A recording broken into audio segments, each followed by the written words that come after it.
आज लाइव आने का जो मुख्य कारण है वो है आरटीआई को लेकर जिस प्रकार अव्यवस्था फैल रही है उस पर ध्यान केंद्रित करेंगे।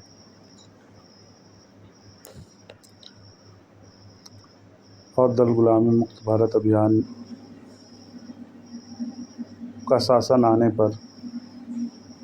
सूचना के अधिकार अधिनियम को किस तरह से मजबूत बनाया जाएगा, इस पर थोड़ा बात करेंगे। जहाँ तक कि आप सभी को पता है कि सूचना का अधिकार अधिनियम दल गुलामी मुक्त भारत अभियान के मुख्य केंद्र में है और आम नागरिकों द्वारा इस अधिनियम के माध्यम से सरकारी कामकाज की हर एक सूचना प्राप्त हो, ये दल गुलामी मुक्त भारत अभियान में हमारा विज़न है। लेकिन पिछले काफ़ी समय से देखने में आ रहा है कि सरकारों को सबसे ज़्यादा जो चीज़ चुभ रही है वो यही सूचना का अधिकार अधिनियम है, क्योंकि इससे एक आम नागरिक सरकारी कामकाज में स्पष्ट भागीदारी सुनिश्चित करता है और अपने टैक्स के पैसे का हिसाब सरकारी विभागों से प्राप्त करता है। लेकिन धनबल वाली राजनीति के उभार के कारण सूचना के अधिकार जैसे कानून अपनी पूर्ण क्षमता से कार्य करने में अक्षम साबित हो रहे हैं और हमने अपने अनुसंधान में ये पाया है कि सूचना का अधिकार आज केवल 50% ही कार्य कर रहा है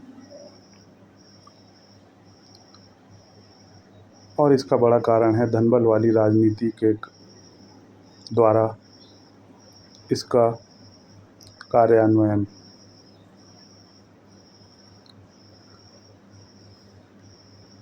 क्योंकि देश की राजनीति ऐसी है कि जहाँ पर एक विधायक के चुनाव लड़ने के लिए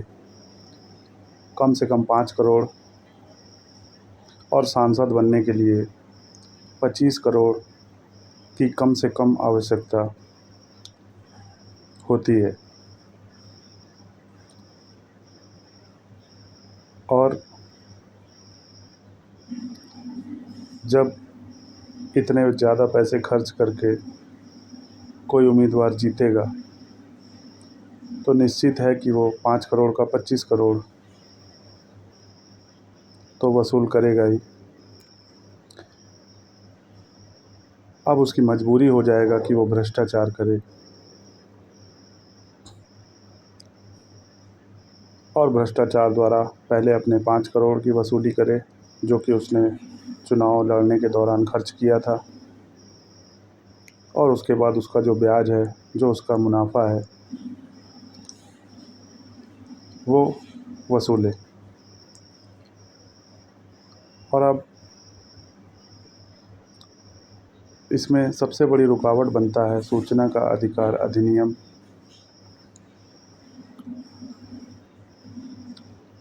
अब जब नागरिक सरकारी विभागों से कोई सूचना मांगते हैं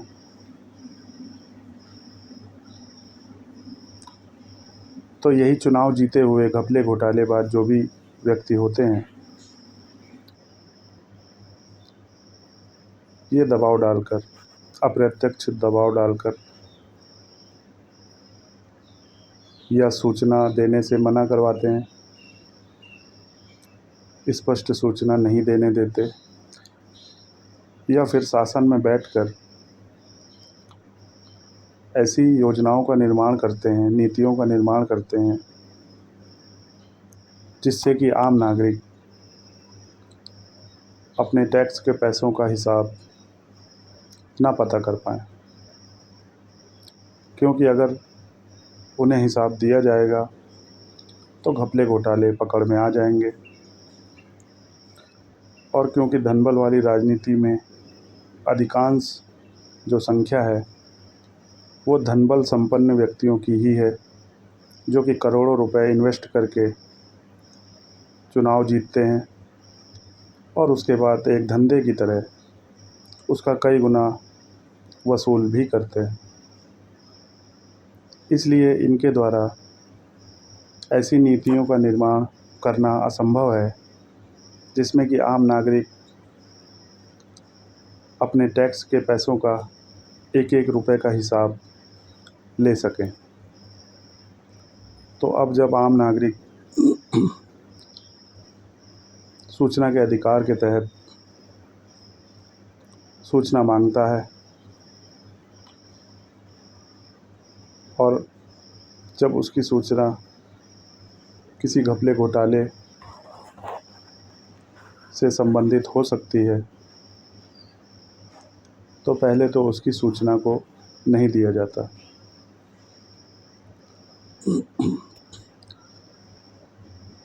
अगर सूचना दे भी दी गई तो उसमें मुख्य सूचना को देने से बचने का प्रयास किया जाता है।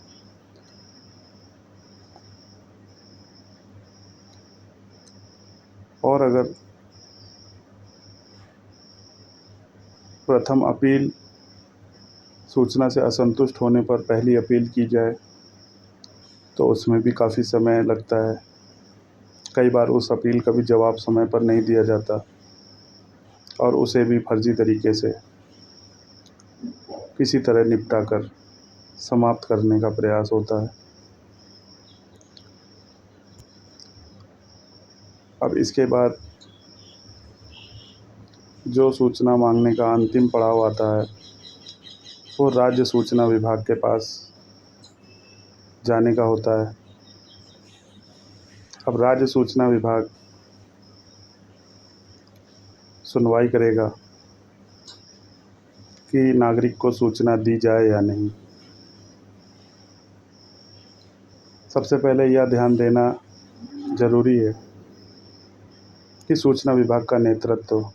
वास्तव में करता कौन है। तो आपको यह जानकर बड़ा आश्चर्य होगा कि राज्य सूचना विभाग का जो नेतृत्व करते हैं, जो इसके अध्यक्ष होते हैं, वो सत्तारूढ़ दल के खासमखास व्यक्ति होते हैं। तो जो कि इस पद की पारदर्शिता और जवाबदेही को समाप्त करने को पर्याप्त है, क्योंकि जब सरकारी विभागों में घोटाले होते हैं तो उनकी सूचना विभाग उपलब्ध करा सकता है। लेकिन जब सूचना विभाग का नेतृत्व ही सरकार के सत्तारूढ़ दल के खासमखास व्यक्ति द्वारा किया जाएगा तो वो सूचनाएं किस प्रकार नागरिकों को प्राप्त होंगी, यह कहने में कोई संकोच नहीं है। तो हमने अपने अनुसंधान में जो पाया है वो यही है कि एक पर्याप्त सूचना प्राप्त करने में आम नागरिकों के सामने 6 महीने से साल भर का समय लग जाता है।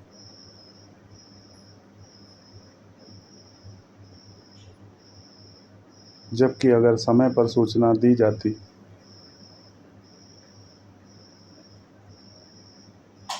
तो सरकारी विभागों में किए जाने वाले तमाम घपले घोटाले समय पर समाप्त किए जा सकते थे। लेकिन जानबूझकर सूचनाओं को दबाए रखना और एक आम नागरिक जो कि अपने खर्च पर दौड़ भाग करता है, सूचनाओं के लिए भटकता है,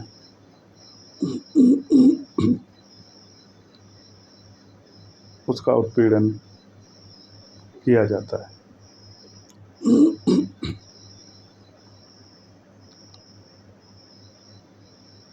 एक जो बड़ी समस्या आज सूचना के अधिकार में सूचना प्राप्त करने में दिखाई पड़ी, वो है प्रथम अपील किए जाने पर। प्रथम अपील में जब विभागीय अपीली अधिकारी को यह पता होता है कि सूचनाएं दिया जाना ठीक नहीं है या उन सूचनाओं से उसे नुकसान पहुंच सकता है या उसकी कार्य संस्कृति और कार्य प्रणाली का खुलासा हो सकता है, भ्रष्ट कार्य प्रणाली का खुलासा हो सकता है, तो वह उचित ठीक प्रकार से अपील को करता ही नहीं, बल्कि कुछ मिनटों में जानबूझकर अपीलों पर अपना आदेश देकर खानापूर्ति कर देता है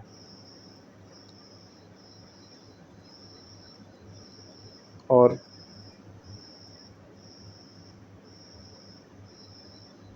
सूचना की बात करने पर दुर्व्यवहार पूर्वक अपने कमरे से जाने को भी कहता है।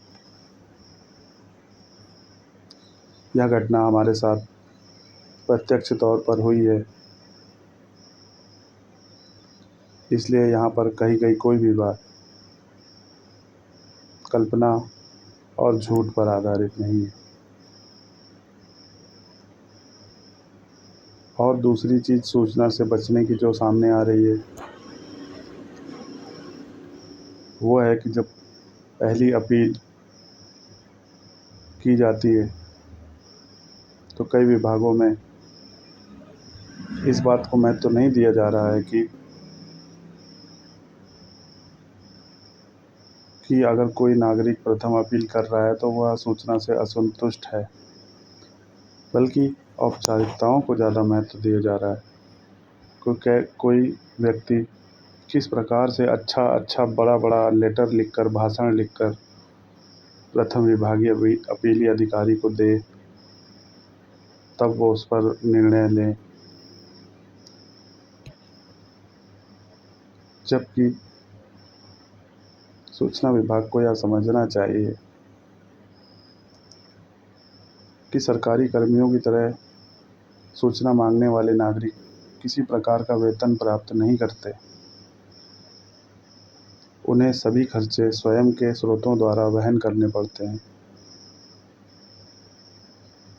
फिर भी तमाम औपचारिकताओं में सूचनाओं को उलझाकर कभी यह कह देना कि यह सूचना इसलिए नहीं दी जा सकती क्योंकि इससे कोई जनहित दिखाई नहीं पड़ता। कभी यह कह देना कि आपकी सूचना मांगने का जो पत्र है उसमें उचित प्रकार से कुछ लिखा नहीं है या आपने ठीक प्रकार से चीज़ों को लिखा नहीं है। ये सब क्या दर्शाता है? ये सब यही दर्शाता है कि धनबल वाली राजनीति में संगठित घपले घोटाले होना कोई बड़ी बात नहीं है और इस पर रोक लगाने वाला सूचना का अधिकार अधिनियम किस प्रकार से इसे भी अक्षम किया जाए ताकि नागरिकों के सामने कोई उपकरण ही ना हो जिससे कि वो सरकारी कामकाज पर नज़र रख सके।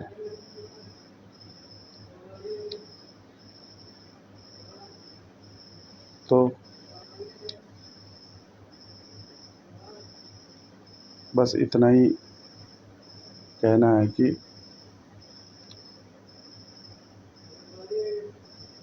दल गुलामी मुक्त भारत अभियान का शासन आने पर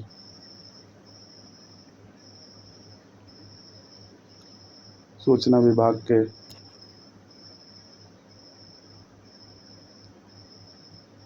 नेतृत्वकर्ता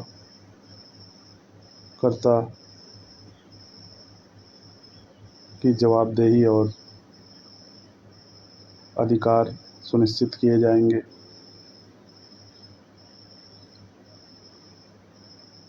और जैसा कि अभी उसके पास लोक सूचना अधिकारियों पर पर्याप्त कार्रवाई करने का कोई अधिकार ही नहीं है,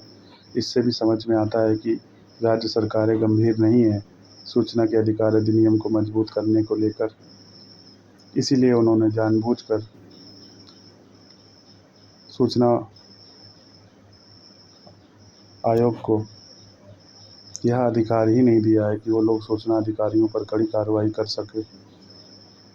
जिससे कि नागरिकों को समय पर सूचनाएं प्राप्त हो सकें। तो इसके लिए भी उपाय किए जाएंगे।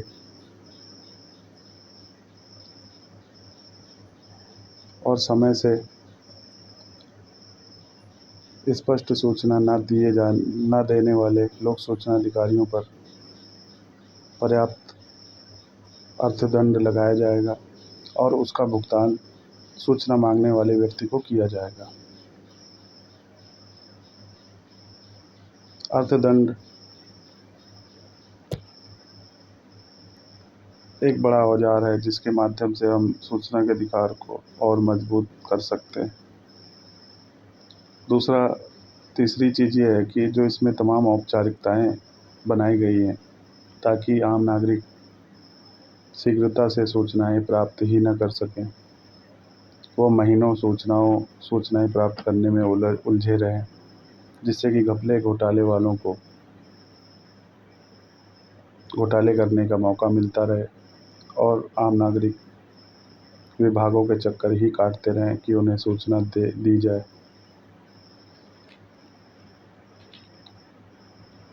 और चौथा कारण ये जो इसमें सही करने की है कि प्रथम अपील करने वाले जो विभागीय अपीली अधिकारी हैं, अगर उनके द्वारा खानापूर्ति की जाती है अपील निपटाने में, तो उन पर भी कड़ी कार्रवाई दल गुलामी मुक्त भारत अभियान का शासन करेगा, क्योंकि प्रथम विभागीय अपीली अधिकारी द्वारा उचित प्रकार से अपीलों का निपटान न करने का जो बड़ा कारण है वो है उनका भ्रष्टाचार में लिप्त रहना।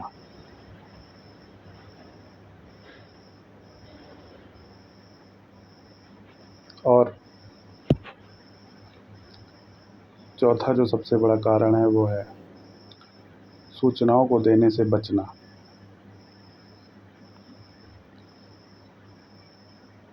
आखिर किस आधार पर आज ये कहा जाता है कि कोई सूचना दिया जाना संभव नहीं है? अगर किसी विभाग से उसके भ्रष्टाचारी अधिकारी कर्मियों की लिस्ट मांगो तो वह विभाग पूछता है कि लोक सूचना अधिकारी का जवाब आता है कि आपका जो मामला है वो किस प्रकार जनहित से जुड़ा है। मतलब वो हैसियत पूछने का प्रश्न करता है कि आपकी क्या हैसियत है जो आपको यह सूचना दी जाए। तो जैसा कि दल गुलामी मुक्त भारत अभियान शुरुआत से ही कहता रहा है कि सभी सरकारी कर्मियों, संवैधानिक संस्थाओं के कर्मियों, अधिकारियों को, सांसदों, विधायकों को, जनप्रतिनिधियों को मानदेय, भत्ता और नियमित वेतन प्राप्त करने वाले कर्मियों, अधिकारियों को जो वेतन प्राप्त होता है उसका जो मुख्य स्रोत है वो आम नागरिकों द्वारा इकट्ठा किए जाने वाले टैक्स के पैसों द्वारा है। तो इस प्रकार यह स्पष्ट हो जाता है कि सरकारी कामकाज की किसी भी सूचना मांगने के लिए नागरिकों की हैसियत मायने नहीं रखती, बल्कि यह मायने रखता है कि सरकारी कामकाज में जो भी खर्च हुआ है वो आम नागरिकों के टैक्स के पैसों द्वारा ही किया जा रहा है। इसलिए आम नागरिक का यह अधिकार है कि वह सरकारी कामकाज पर निगरानी रख सके। इसलिए सूचना देने न देने का बहाना ढूंढना किसी भी प्रकार से सुशासन का कारण नहीं बनेगा, बल्कि यह इस बात का स्पष्ट संकेत है कि धनबल वाली राजनीति, संगठित भ्रष्टाचार में लिप्त रहकर आम नागरिकों के टैक्स के पैसों को ठिकाने लगाने का प्रयास कर रही है। और यही कारण है कि जहां देश और राज्य में कर्ज बढ़ता जा रहा है और गरीबी भी बढ़ती जा रही है, जबकि धनबल वाली राजनीति के सहयोगी करोड़पति और अरबपति बनते जा रहे हैं,